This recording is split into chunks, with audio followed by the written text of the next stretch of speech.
Ya, shalom semua. Apa kabar? I'm blessed. Aku diberkati ya. Puji Tuhan, kita semua diberkati. Hari ini saya akan bawakan satu topik. Ini adalah salah satu identitas kita. Masih tetap dalam topik besar tentang identitas. Berakar kuat dalam anugerah. Kita langsung masuk saja di dalam Mazmur 1 ayat 1 sampai 3. Tapi ini saya akan bacakan dari versi Alkitab AYT. Ya, di sini dikatakan diberkatilah orang yang tidak berjalan menurut nasihat orang fasik, tidak berdiri di jalan orang berdosa, dan tidak duduk di pertemuan para pencemooh. Akan tetapi yang kesenangannya ada dalam hukum Tuhan, dan dia merenungkan hukumnya siang dan malam. Dia seperti sebuah pohon yang ditanam di dekat aliran-aliran air, yang menghasilkan buahnya pada musimnya dan daun-daunnya tidak layu. Segala sesuatu yang dilakukannya berhasil. Amin. Rasanya kurang srek kalau nggak baca versi yang lain. Kita akan baca lagi sekali lagi di versi terjemahan baru. Terjemahan baru berkata, berbahagialah orang yang tidak berjalan menurut nasihat orang fasik, yang tidak berdiri di jalan orang berdosa, dan yang tidak duduk dalam kumpulan pencemooh. Tetapi yang kesukaannya ialah Taurat Tuhan, dan yang merenungkan Taurat itu siang dan malam. Ya, seperti pohon yang ditanam di tepi aliran air, yang menghasilkan buahnya pada musimnya, dan yang tidak layu daunnya, apa saja yang diperbuatnya berhasil. Amin. Amin. Sekali lagi, New King James Version. Biar just plank. Nah, di sini dikatakan blessed. Blessed is the man. Ya. Sebenarnya ini is-nya itu ada dalam huruf miring. Ya. Huruf miring itu artinya itu tidak ada dalam konteks di dalam bahasa aslinya. Jadi blessed the man. Jadi bukan blessed is, bukan diberkatilah adalah orang ya, tetapi betul-betul orang yang diberkati. Jadi kalau kita lihat perjanjian lama ini dengan perspektif perjanjian baru, kita lihat dari sisi Injil kasih karunia itu, kita bisa melihat ini sebenarnya bukan dari daftar harus dan jangan. Ya. Seringkali orang bilang, ya jangan berjalan menurut nasihat orang fasik. Ya, di sini kan dikatakan, dan harus merenung firman Tuhan, harus merenungkan Taurat itu, baru nanti kemudian akan berhasil. Tapi kalau kita lihat dari perspektif, dari kacamata kasih karunia kita, dari perjanjian baru, ini bukan tentang apa yang harus kita capai. Ini tentang siapa kita di dalam Kristus. Amin. Diberkatilah orang. Nah, blessed ini dalam bahasa aslinya itu adalah Azrei ya, dalam bahasa Ibrani, dalam bahasa Yunani itu Ezer. Itu berarti bahagia ya, tadi kita baca berbahagialah. Ya, orang yang dikenan, ada perkenanan Tuhan. Hidup dalam kondisi yang baik karena posisi, bukan usaha. Kalau ada satu posisi, ada satu jabatan yang begitu tinggi, ya kita nggak perlu ngapa-ngapain sebenarnya karena posisi itu yang membuat kita bisa hidup sebagaimana kita ada, betul? Ya. Nah, kitab Efesus 1 ayat 3 ini ayat favorit kita semua, amin. Boleh tampilkan Efesus 1 ayat 3. Boleh baca sama-sama? 2, 3. Terpujilah Allah dan Bapa Tuhan kita Yesus Kristus, yang dalam Kristus telah mengaruniakan kepada kita segala berkat rohani dalam sorga. Amin. Ya, itu gaya saya. Saudara sudah ketepak dengan gaya saya. Puji Tuhan. Segala berkat. Blessed be the God and Father of our Lord Jesus Christ, who has blessed us with every spiritual blessings in the heavenly places in Christ. Seakan-akan sorga itu kosong. Karena semuanya sudah dicurahkan kepada kita. Ya kita tahu surga nggak pernah kosong ya. Tapi ini kebenaran penting ya. Jadi kita tidak sedang mengejar berkat. Amin. Kita hidup dalam posisi yang sudah diberkati. Ya. Jadi siapa kita dalam Kristus ini, kita bukan orang fasik yang menjadi benar, tapi kita orang benar. Kita orang yang dibenarkan dalam Kristus ya. Orang benar ini adalah identitas, posisi kita. Sekali lagi saya mau tekankan, orang benar, kita ini orang benar. Walaupun mungkin kadang-kadang kita bisa salah, bikin sesuatu. Ya, tetapi posisinya tetap orang benar. Ya. Ini menunjukkan siapa kita dalam Kristus ya. Di Bapak Ibu, ini kalau kita lihat dari perspektif perjanjian baru, kita ini adalah orang benar yang tidak berjalan menurut nasihat orang fasik. Karena kita orang benar, kita tidak berjalan menurut nasihat orang fasik. Karena kita orang benar, kita tidak berdiri di jalan orang berdosa. Karena kita orang benar, kita nggak duduk, nggak suka lah duduk dalam kumpulan yang suka-suka ngegosip. Pencemooh, ya. Dicemooh sini, cemooh sana. Ya, dibully sana, dibully sini. Kita bukan orang seperti itu, karena kita orang benar posisinya, amin. Ya, saudara lihat, ini hidup orang yang dikatakan Mazmur ini seperti gradasi, turun. Dari dia mulai berjalan, kemudian dia berdiri, kemudian dia duduk. Ini menunjukkan orang yang turun hidupnya. Ya. Ya kita bukan orang seperti itu. Bukan orang yang nanti berjalan di jalan menurut nasihat orang fasik ya. Kita bisa banyak konseling, kita bisa banyak tanya orang-orang. Tapi bukan masalah kepada siapa atau siapa yang kita mau konselingkan. Tapi yang pertama kita harus tanya kepada Tuhan dulu. Ya, kita harusnya konseling kepada Tuhan lebih dulu. Nanti Tuhan arahkan kita mau konseling dengan siapapun, gak apa-apa. Amin. Saudara paham gak? Ya, kadang-kadang kita kan suka konseling, ya taruh katalah kita suka konseling dengan ChatGPT. Ya, tapi apa benar ChatGPT juga benar gak? Belum tentu kan?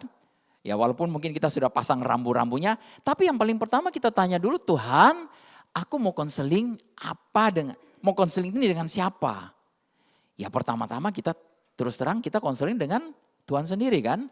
Ya baru Tuhan akan mengarahkan langkah kita, arah kita. Nanti ngomong sama ini, ngomong sama itu. Kita mau ngomong sama Google, sama siapa, terserah nggak apa-apa. Ya, tetapi di dalam hati kita tahu bahwa kita punya the spirit of discernment. Kita punya roh yang bisa membedakan roh. Amin. Kita tahu kepada siapa kita harus bertanya. Kepada siapa kita harus meminta konsultasi. Ya.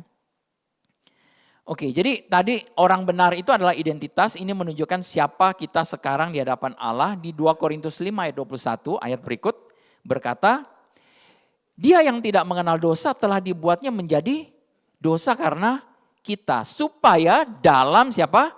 Dalam Dia, dalam Kristus kita dibenarkan oleh Allah. Jadi kita sudah dibenarkan dalam Kristus, amin.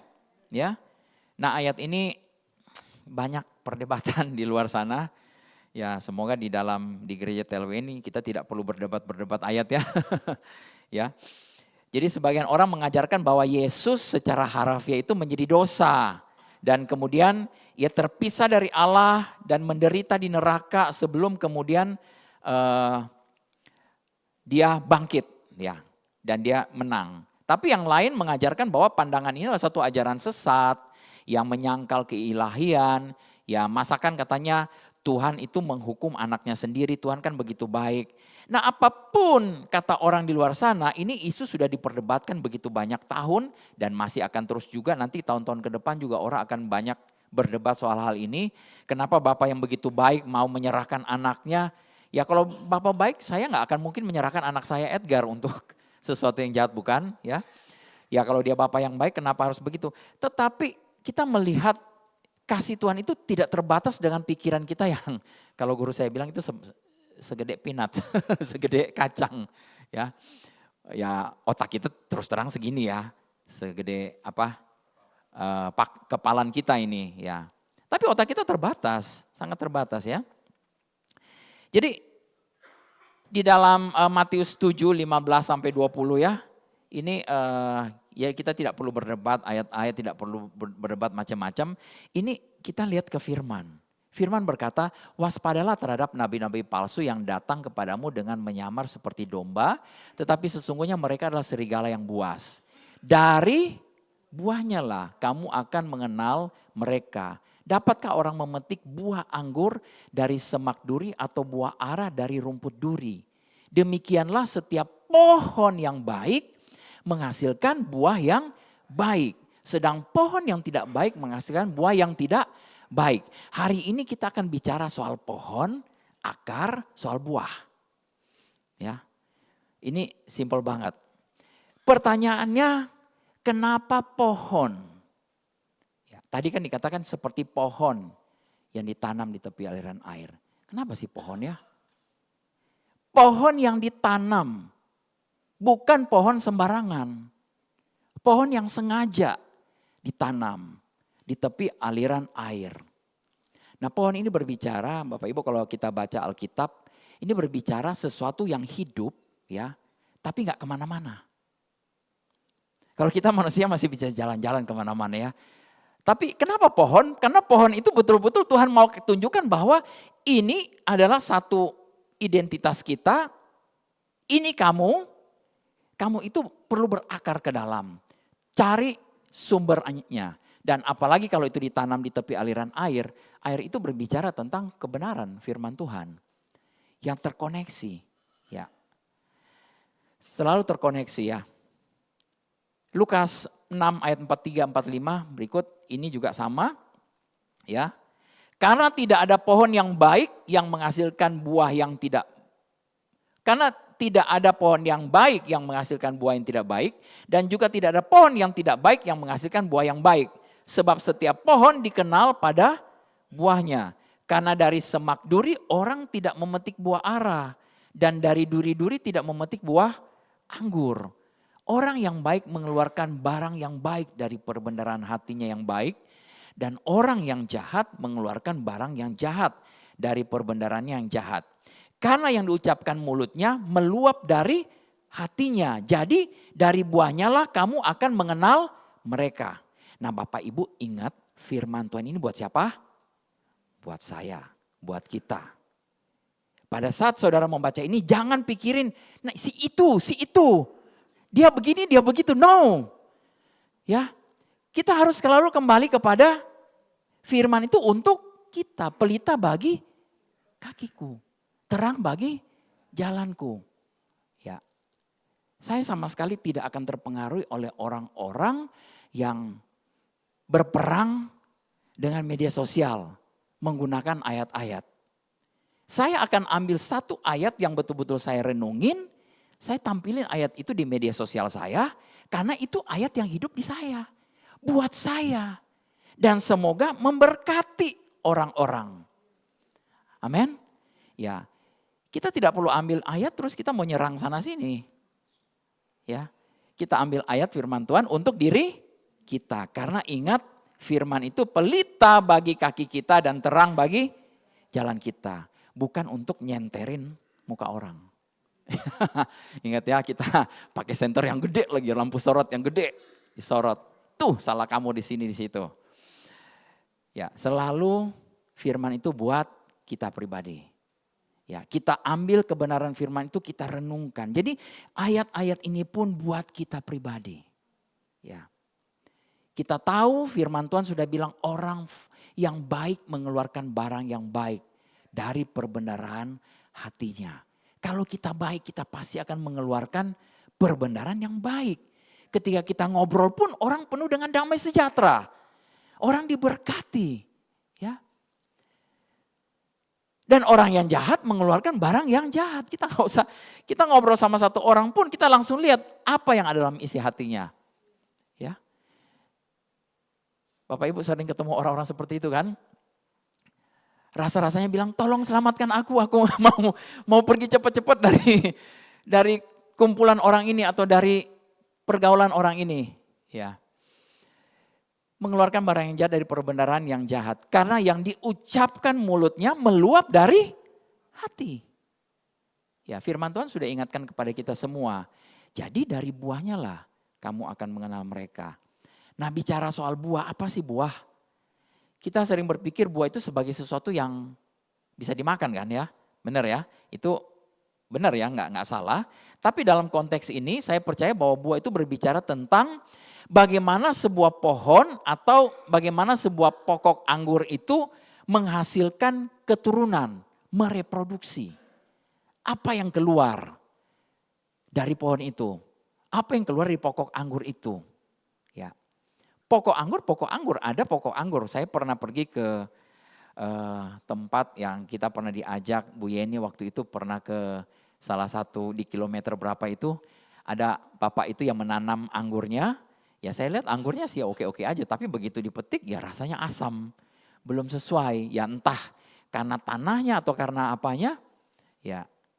Saya pernah pergi juga ke beberapa kebun anggur, ya kita bisa petik ada anggur yang juga asam. Ya buahnya nggak enak. Ya tapi ada yang luar biasa. Ya kalau Bapak Ibu pergi ke kebun durian, nah saya senang kalau ke kebun durian, ajak saya ya. Kalau pergi ke kebun durian ya. Dan kita bisa melihat durian itu tergantung-gantung gitu ya, tiba-tiba tek jatuh gitu. Jadi ikat, pluk jatuh. Terus disodorin, terus dibuka, waduh. Nah kan meleleh gini-gini, saya bilang itu bahasa Manadonya ya. Meleleh air liurnya. Ya, jadi apa yang direproduksi? Karena dari benih sebenarnya. Kalau betul-betul ada benih firman, yang keluar juga adalah firman. Ya. Buahnya itu apa? Buahnya firman juga. Yang membawa damai sejahtera, yang membuat sukacita, itu buahnya. Ya, jadi ketika kita menilai para nabi, orang-orang, pertanyaannya adalah apa dan bagaimana yang mereka hasilkan. Ya. Apakah kehidupan orang-orang diubahkan menjadi lebih baik atau justru lebih buruk? Apakah buah kita ini menghasilkan kehidupan buat orang lain enggak? Yang lebih baik atau lebih buruk? Itu saja pertanyaannya. Ya, kembali lagi ke diri kita. Apakah yang kita lakukan, kita buat ini menjadi buah yang baik untuk kehidupan orang lain? Karena aku sudah menanam benih firman loh. Aku tahu yang akan keluar firman juga. Amin. Jadi kepada semua orang pun kita bisa enak ya. Tuhan ya. Nah, tapi kita juga harus berhati-hati dalam melakukan penilaian ini ya. Yesus memiliki banyak orang yang datang dalam pertemuan dia ya. Sama kayak di sini lah ya. Ada banyak orang yang datang dalam pertemuan ibadah itu ya. Tapi ada orang-orang Farisi, orang-orang Saduki yang nggak mau dengar Yesus ya. Ya salah satu dari 12 muridnya Yudas juga menghasilkan buah yang buruk. Ya. Tapi semua mereka ini adalah orang-orang yang menolak Yesus. Jadi mereka bukanlah buah atau hasil dari apa yang Yesus ajarkan, melainkan ini buah dari orang-orang yang menolak Yesus dan ajarannya. Ya. Jadi kalau dengan menggunakan kriteria ini kita sudah bisa tahu apa yang dihasilkan dari orang-orang, apa yang dihasilkan kita sendiri. Ya, kita balik lagi ke diri kita sendiri ya. Oke. Jadi intinya sederhananya yang sebenarnya yang mau disampaikan di ayat tadi ini yang di dalam kita baca tadi 2 Korintus 5 ayat 21 ini, jadi tidak usah perdebatkan Yesus seperti apa, caranya seperti apa. Tapi intinya Yesus telah membayar semua upah dosa. Amin. Karena itu harus dibayar. Dan itu sudah ditanggung oleh Yesus. Artinya kalau segala sesuatu sudah dibayar, lunas dong. Kita masih berutang enggak? Enggak. Ya, secara rohani, ini saya bicara secara rohani ya Bapak Ibu ya. Bukan hutang jasmani. Kalau saudara berhutang kepada seseorang, bayar utangnya. Jangan bilang sudah dibayar sama Yesus. Waduh, Ya nggak bisa begitu. Ya, orangnya bisa datang, oke, saya lunasi utang kamu, tapi jangan berbuat dosa lagi. Ya, jadi ini secara rohani seluruh upah dosa, dosa itu membawa sesuatu yang tidak baik pada kita semua ya. Sakit penyakit, ya kemiskinan, hal-hal yang nggak baik, hubungan yang retak, semua itu. Tapi Yesus sudah membayarnya. Jadi apapun yang terlibat dalam pembayaran itu, Yesus sudah membayarnya dan lunas. Jadi Alkitab nggak menekankan mekanismenya, caranya kayak apa dosa dibayar, tapi dari makna penebusan itu sendiri. Jadi kita tidak perlu berargumentasi dalam hal ini, kita tidak perlu memperdebatkan apa yang tidak difokuskan oleh Alkitab sendiri ya. Ya, cukup mengatakan dengan slide berikut, cukup dengan mengatakan bahwa Yesus telah membayar seluruh upah dosa kita. Berikut, Yesus masuk ke dalam kondisi kita yang lama dan memikul semua yang harusnya kita tanggung, dosa, kutuk, segala kelemahan, supaya kita bisa hidup dalam kondisinya, dalam posisi Allah, dalam posisi Kristus, yang baru dan menikmati segala sesuatu yang Ia miliki. Nah, sayang sekali kalau kita selama hidup di dunia ini kita tidak menikmati apa yang Yesus sudah sediakan. Amin. Apa yang Yesus sediakan? Kesembuhan, kemakmuran, hidup yang berbahagia.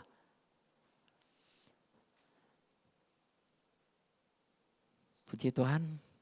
Coba boleh lihat kiri yang kanan. Lihat apakah mukanya orang-orang berbahagia enggak ya di sini ya. Saya kok tegang semua gitu ya. Ya. Wah. Saya senang banget ya. Saya suka sekali lagu itu. Aku bahagia, yakin teguh. Na na na na na.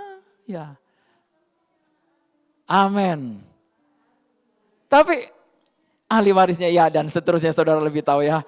Tapi saya lebih cenderung itu, saya selalu menyanyi lagu itu. Aku bahagia, aku bahagia. Bahagia, amin. Orang bahagia kelihatan apa enggak? Saudara enggak mungkin nyanyi aku bahagia ini terus. Aku bahagia, yakin teguh. Enggak mungkin kan? Atau aku bahagia. Ya enggak mungkin kita nyanyi seperti itu. Orang berbahagia kelihatan, auranya langsung kelihatan ya. Amin. Meskipun hujan di luar, kalau kita katakan aku bahagia, wah hujan pun kita mengucap syukur ya. Ya memang harus ada hujan kok. Ya, saya tadi berdoa sementara dari jalan dari Karawaci ke sini, aduh hujan deras banget nih Tuhan. Tapi aku berbahagia Tuhan, orang-orang TLW pasti akan datang dengan penuh berbahagia, amin. Dan ternyata kita berkumpul sesama orang-orang berbahagia di sini, puji Tuhan. Ya, jadi Dia yang tidak mengenal dosa telah dibuatnya menjadi dosa karena kita supaya di dalam Dia kita dibenarkan oleh Allah. Next slide. Di dalam Dia kita dibenarkan oleh Allah. Artinya apa? Kita dipandang benar oleh Allah. Bukan karena kelakuan sempurna kita, tapi karena kebenaran Kristus diperhitungkan kepada kita. Nah, orang benar ini bukan gelar untuk orang yang tidak pernah salah. Enggak. Kita bisa aja salah, bisa aja jatuh, bisa aja melakukan hal-hal yang tidak berkenan. Ya, tetapi kita cepat berbalik karena identitas kita orang benar. Orang benar tahu posisinya, ya. Jadi ini status rohani yang Allah berikan kepada kita yang sudah lahir baru. Nah, Roma 5 ayat 1 next slide berkata bahwa sebab itu kita yang dibenarkan karena iman, kita hidup dalam damai sejahtera dengan Allah oleh karena Tuhan kita Yesus Kristus. Gak ada galau. Amin.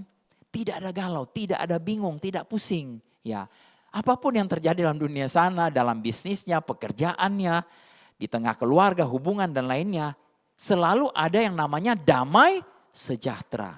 Dan damai sejahtera itu gak pernah hilang loh.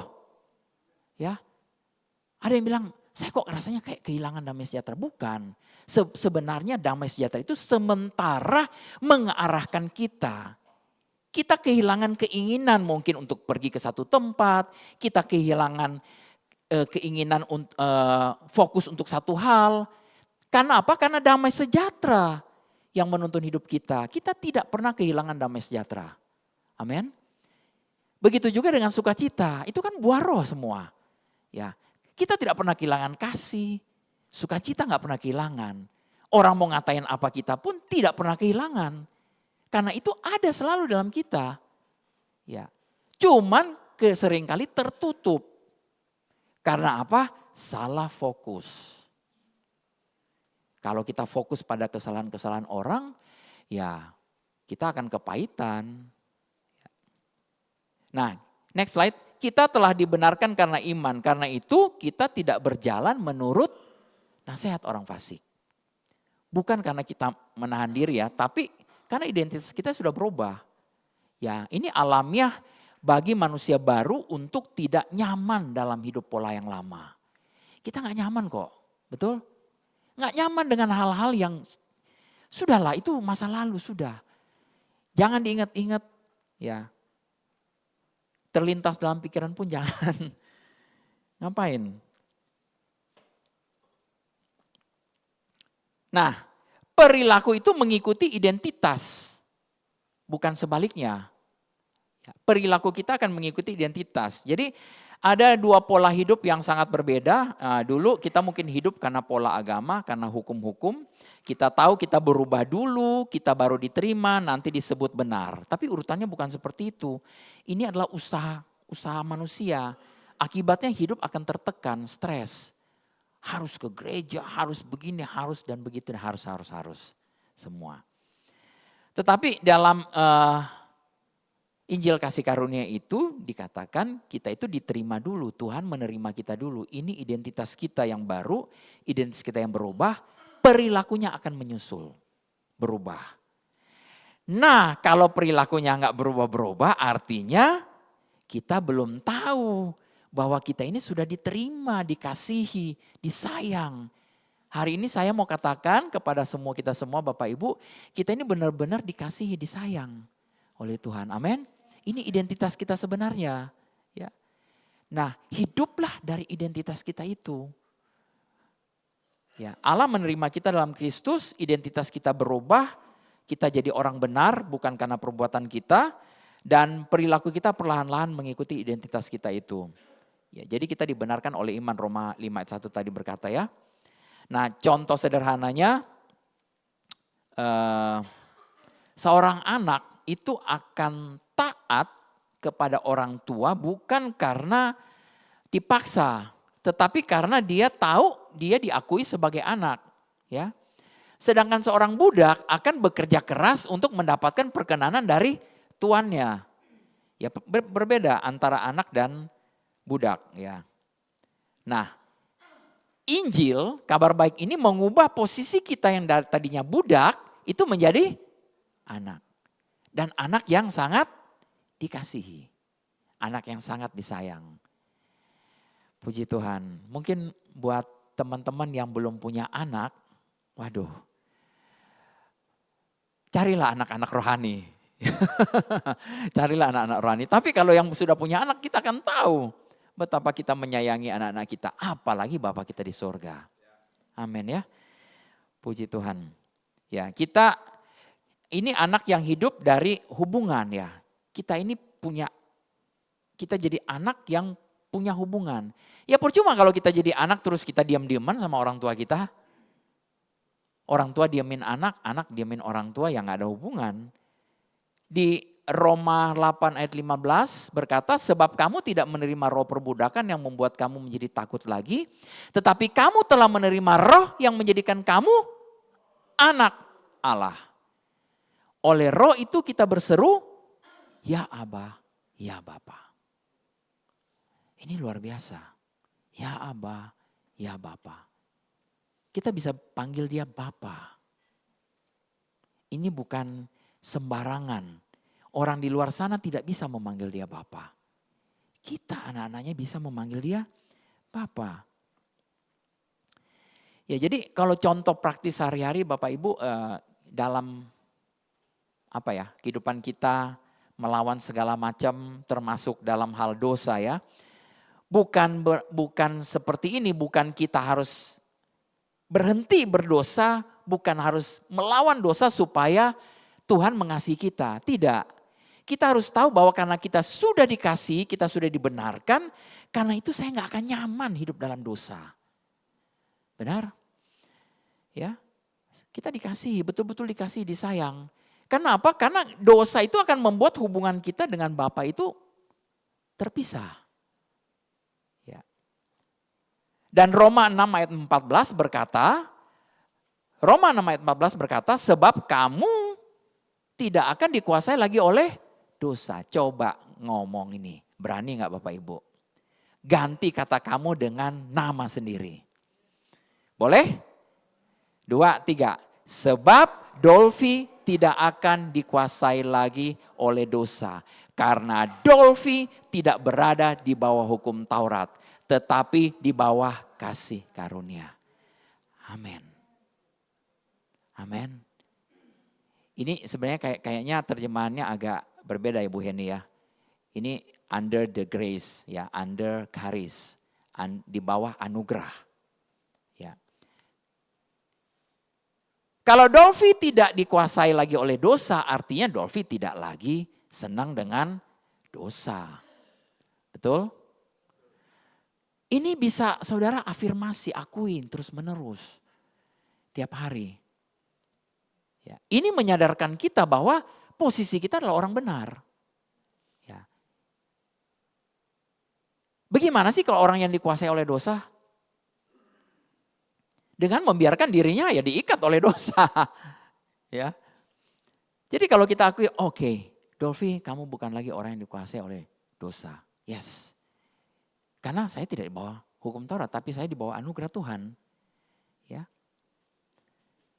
Jadi di dalam membaca firman dan berdoa misalnya, ya bukan aku harus rohani dulu supaya Tuhan mendengar, tapi aku anak Tuhan. Maka aku bisa datang dengan berani kepada Tuhan. Amin. Karena aku anak Tuhan. Aku datang. Ya. Saya punya 2 anak. Yang satu anak saya very demanding. Yang satu anak saya agak berbeda. Ya dia anak mama, anak papa. Ya anak very demanding. Pa, aku mau ini, aku mau itu, aku mau ini. Oke dikasih juga. Tapi anak yang satu datang, lari-lari terus dia peluk. Papa, aku sayang papa. Waduh rasanya seluruh dunia mau dikasih sama dia. Ya, kalau kita punya anak yang datang kepada kita terus, papa aku cuma sayang sama papa. Aduh, apa sih yang gak dikasih? Semua kayaknya dikasih ya, puji Tuhan.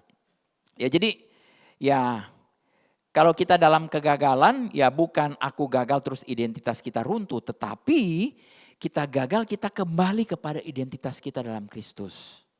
Ya.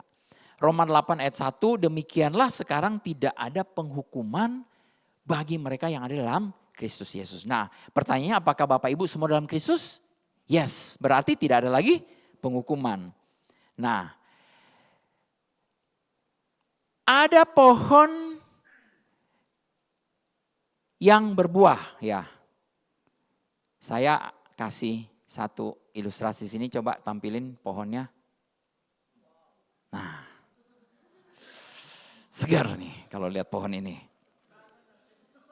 Langsung semua segar matanya. Ya saya nggak tahu lah kalau ada yang tidak suka durian, bertobatlah dia.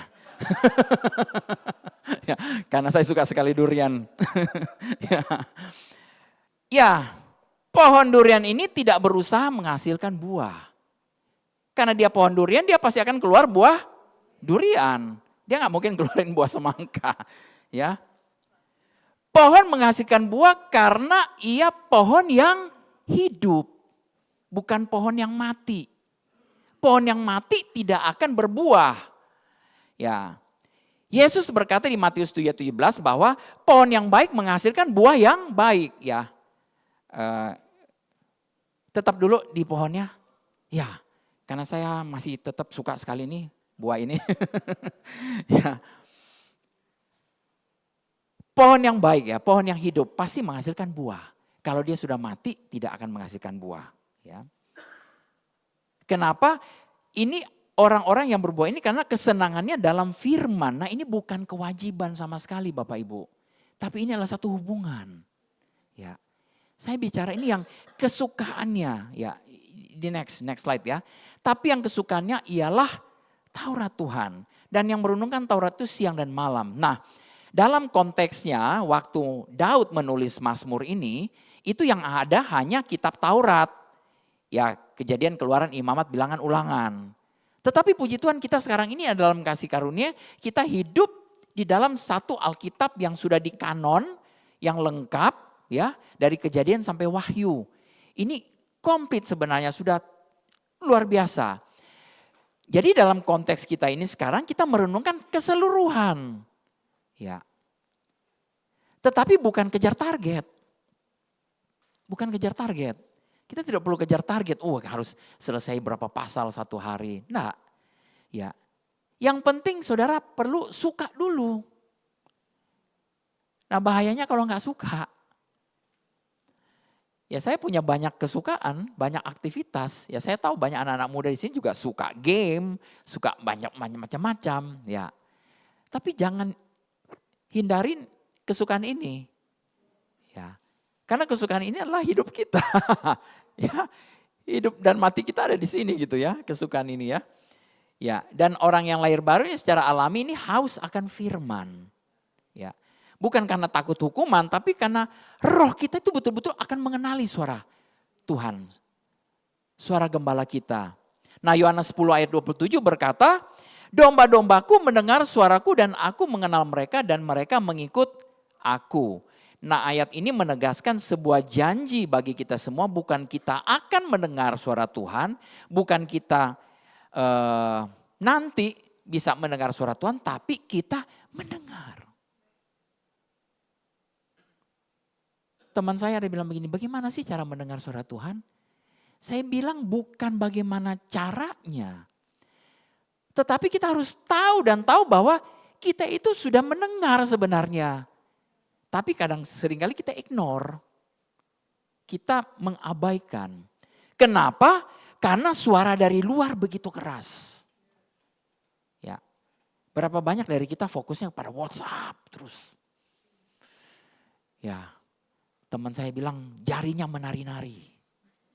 Di atas HP katanya cepat sekali. Ya, kalau dia mau balas apa segala macam. Ya. TikTok.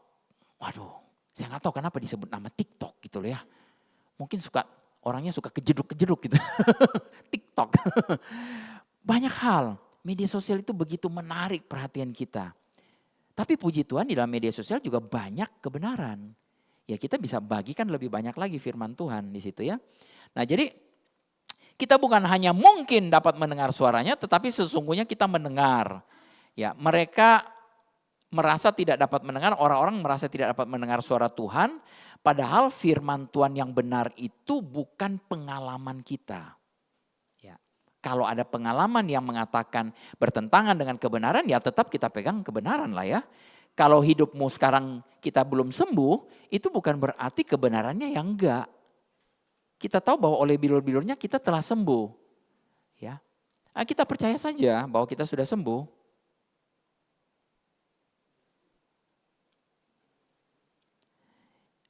Nah masalahnya muncul ketika kita tidak hidup peka terhadap roh kita atau tidak membiarkan roh yang memimpin. Melainkan berjalan dalam kesia-siaan pikiran kita. Ini di Efesus 4 ayat 17-18, ini banyak sekali ayat firman Tuhan ya hari ini. Efesus 4, 17-18 berkata, "Sebab itu kukatakan dan kutegaskan ini kepadamu dalam Tuhan, jangan hidup lagi sama seperti orang yang tidak mengenal Allah dengan pikirannya yang sia-sia." Bapak Ibu saya bicara ini baik-baik. Padahal ayat ini berbicaranya keras. Bilangnya apa?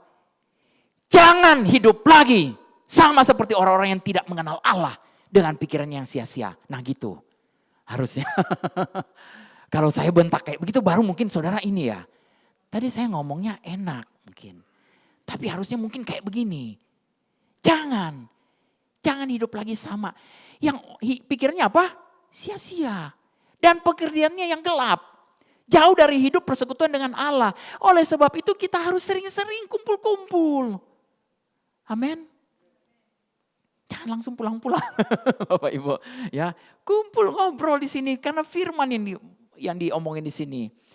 Karena kebodohan yang ada dalam mereka dan karena kedegilan hati mereka. Firman Tuhan lo bilang yang bodoh ya dan degil. Sekali lagi saya cuma bilang firman Tuhan yang bilang. Nah, kita menyebut kondisi kita ini hidup sebagai, kadang orang ini hidup menurut daging bukan menurut roh. Galatia 5, 16, 18. Maksudku ialah hiduplah oleh roh. Maka kamu tidak akan menuruti keinginan daging. Sebab keinginan daging berlawanan dengan keinginan roh. Dan keinginan roh berlawanan dengan keinginan daging. Karena keduanya bertentangan. Sehingga kamu setiap kali tidak melakukan apa yang kamu kehendaki.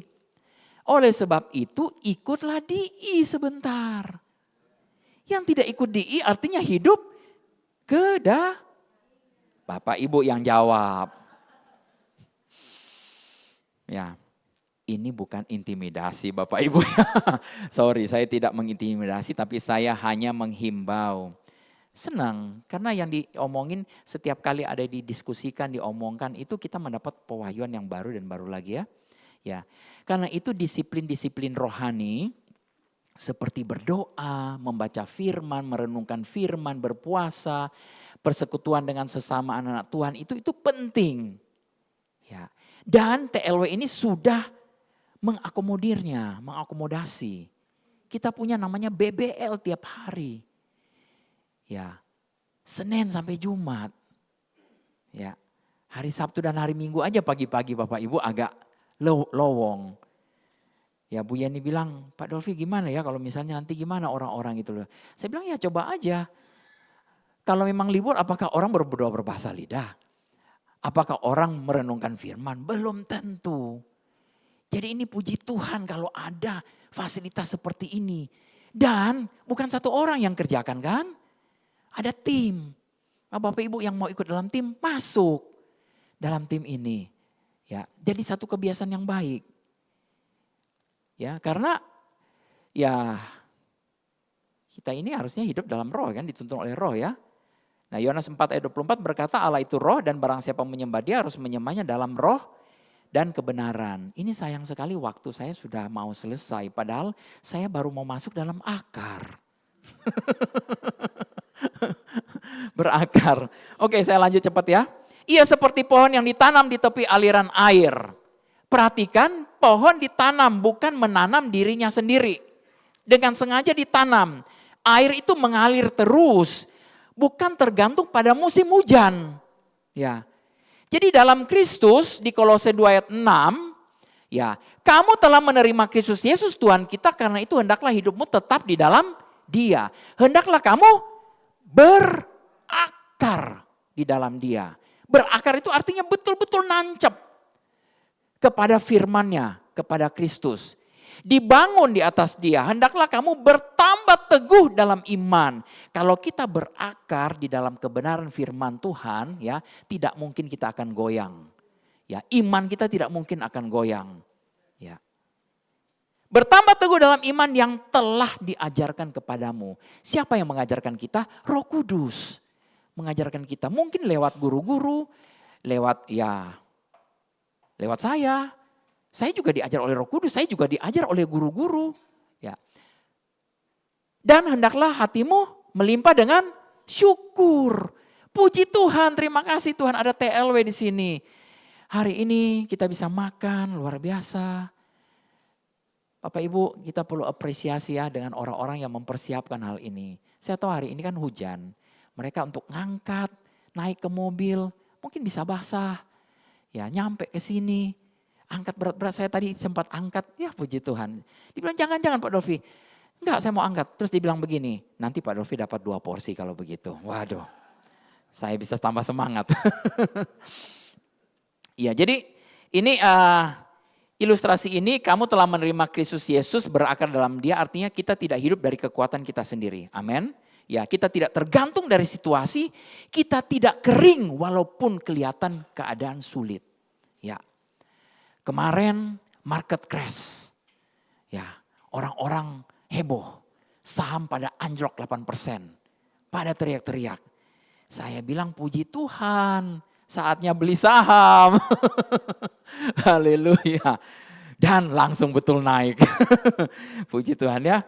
Jadi sebuah pohon yang ditanam tepi sungai itu tidak panik saat musim kemarau. Karena ada selalu sungai mengalir. Tidak berisik, tidak berusaha berbuah. Ya, karena pasti akan berbuah. Fokusnya bukan menghasilkan, tetapi fokusnya menyerap. Menyerap. Menyerap. Amin. Kita menyerap kebenaran, menyerap firman Tuhan. Ya. Saya punya istilah kemarin, kita dimarinasi, ibarat daging itu dia itu dipakein bumbu, direndam itu mungkin 24 jam sampai benar-benar meresap. Ya, jadi satu bumbu dan dagingnya, ya. Next, yang menghasilkan buahnya pada musimnya. Ini penting karena ada musim, tidak semua buah muncul sekaligus, ya, tidak instan. Ya, kita tahu di Galatia 5 ayat 22-23 ini berbicara soal buah roh, ya. Kasih, sukacita, damai sejahtera, kesabaran, kemurahan, kebaikan, kesetiaan, kelemah lembutan, penguasaan diri. Tidak ada hukum yang menentang hal-hal ini. Jadi buah ini bukan hasil usaha kita. Buah itu pasti akan keluar kalau kita tertanam. Nah, ini ada satu ayat mungkin sebelum saya akhiri. Di Yohanes 15 ayat 5 berkata, akulah pokok anggur dan kamulah ranting-rantingnya. Bilang kiri kanan, kamu ranting-ranting. Amin. Ya. Barang siapa tinggal di dalam aku dan aku di dalam dia, ia berbuah. Berbuah apa? Salah. Berbuah banyak. Amin. Sebab di luar aku kamu tidak dapat berbuat apa-apa. Ya, berbuahnya apa? Banyak. Haleluya. Next, dan yang tidak layu daunnya. Yes. Pernah lihat pohon yang tidak pernah layu daunnya? Ada. Next slide. Nah, ini pohon yang tidak pernah layu daunnya. Ya, daunnya semua naik ke atas, ya, haleluya. Daunnya selalu hijau, tidak pernah layu daunnya. Ya. Artinya akar itu terus mendapat supply. Ya, puji Tuhan ya. Tuhan baik. Ini sebenarnya ada arti yang luar biasa ya. Bapak Ibu, ini bukan sekedar logo, ya. Ini seperti pohon, ada daunnya, ya, tapi ada dasarnya, nyerap ke akarnya. Ini saya nggak tahu waktu bikin ini pun saya nggak tahu ya. Saya minta tolong bukan anak Tuhan yang bikin. Tapi saya jelasin ke dia, ngomong ke dia sampai dia nangkep. Beberapa kali robah sampai dia oke. Dia bilang ya seperti ini yang ada dalam bayangan saya, pikiran saya. Oke, terakhir dan terakhir. Apa saja yang diperbuatnya berhasil. Firman Tuhan katakan apa saja yang diperbuatnya berhasil. Kita adalah orang-orang yang diberkati. Sebenarnya gak ngapa-ngapain pun kita itu dia diberkati. Apalagi kita bikin sesuatu. Amin. Kalau kita bikin sesuatu berhasil. Gak ngapa-ngapain pun kita diberkati. Apa-apapun kita lebih berhasil. Puji Tuhan.